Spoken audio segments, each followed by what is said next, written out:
ഉംറക്ക് പോകണമെന്ന് തീരുമാനിച്ച് തയ്യാറായി നിൽക്കുന്ന ഒരു നല്ല മനുഷ്യനുണ്ടായിരുന്നു ഈജിപ്തിൽ. ഒരു ദിവസം ഉറങ്ങുമ്പോൾ അയാളൊരു സ്വപ്നം കാണുകയാണ്. സ്വപ്നത്തിൽ ഏതോ ഒരാൾ വന്നിട്ട് അദ്ദേഹത്തോട് പറയുന്നു, നിങ്ങൾ ഉംറക്ക് പോകുമ്പോൾ നിങ്ങളുടെ അയൽവാസിയെ കൂടെ കൂട്ടുക. പക്ഷേ അയാൾ ഈ സ്വപ്നത്തിന്റെ കാര്യം അറിയരുത്. ഉറക്കണിരുന്നപ്പോൾ ഇത് വേറൊരു സ്വപ്നമാണെന്ന് കരുതി അയാൾ വലിയ കാര്യമാക്കി എടുത്തില്ല.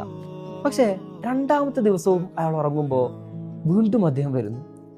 അദ്ദേഹം സ്വപ്നത്തിൽ പറയുകയാണ്, ഞാൻ വീണ്ടും നിങ്ങളോട് ആവർത്തിക്കുന്നു, നിങ്ങൾ നിങ്ങളുടെ അയൽവാസിയെ കൂടെ കൂട്ടുക.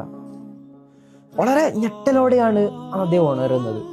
ആ നാട്ടിലെ ഏറ്റവും വലിയ പണ്ഡിതന്റെ അടുത്ത് ചെന്നിട്ട് അദ്ദേഹം ഈ സ്വപ്നത്തിന്റെ കാര്യങ്ങൾ പറയുന്നു.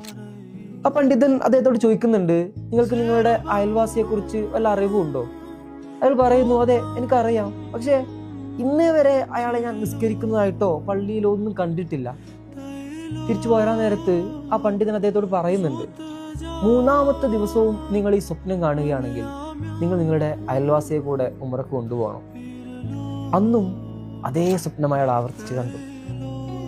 എണീറ്റ ഉടനെ അയാൾ തൻ്റെ അയൽവാസിയുടെ വീട്ടിലേക്ക് ചെന്നിട്ട് പറയുന്നുണ്ട്, അസ്സലാമു അലൈക്കും, ഞാനൊരു ഉംറക്ക് പോവുകയാണ്, നിങ്ങളും എൻ്റെ കൂടെ വരണം. അയൽവാസി വളരെ അത്ഭുതത്തോടെ പറയുന്നുണ്ട്, എനിക്കും നല്ല ആഗ്രഹമുണ്ട്, പക്ഷേ എനിക്ക് നിസ്കരിക്കാൻ പോലും അറിയില്ല, പിന്നെ എങ്ങനെയാണ് ഞാൻ നിങ്ങളുടെ കൂടെ ഉംറക്ക് വരിക? ആ നല്ല മനുഷ്യൻ മറുപടി പറയുന്നു, അതൊക്കെ ഞാൻ പഠിപ്പിച്ചു തരാം, നിങ്ങൾ എൻ്റെ കൂടെ വന്നാൽ മാത്രം മതി, നിങ്ങളുടെ ചെലവുകൾ മുഴുവൻ ഞാൻ എടുത്തുകൊള്ളാം. അങ്ങനെ പിറ്റേ ദിവസം മുതൽ അവർ വുളു എടുക്കാനും നിസ്കരിക്കാനൊക്കെ പഠിച്ചു തുടങ്ങുന്നു. അങ്ങനെ അവർ ഒരുമിച്ച് ഉംറക്ക് പോവുകയാണ്. ഉംറയുടെ ഓരോ കർമ്മങ്ങളിലും അയൽവാസിയുടെ കൂടെ തന്നെ നിന്ന് അദ്ദേഹം എല്ലാം ചെയ്തു കൊടുക്കുന്നുണ്ട്. ഈ പ്രവർത്തനങ്ങളെല്ലാം ആ അയൽവാസിയിൽ വളരെ വലിയ മാറ്റങ്ങൾ ഉണ്ടാക്കുന്നു, ആത്മീയമായി വലിയ ഉയർച്ച ഉണ്ടാകുന്നു.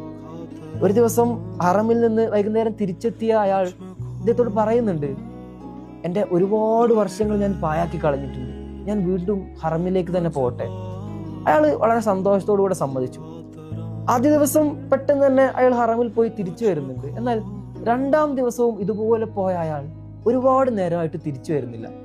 ഇദ്ദേഹം അയാളെ തിരഞ്ഞിറങ്ങുകയാണ്. തിരഞ്ഞു ചെല്ലുമ്പോൾ അയാൾ കാണുന്നത് കഅബയോട് ചേർന്ന് സുജൂദിൽ കിടന്ന് അള്ളാഹുവിലേക്ക് യാത്രയായ തൻ്റെ അയൽവാസിയെയാണ്. മക്കയിൽ തന്നെ അയാളെ മറവ് ചെയ്തു. ഇദ്ദേഹം അത്ഭുതപ്പെട്ടു പോവുകയാണ്.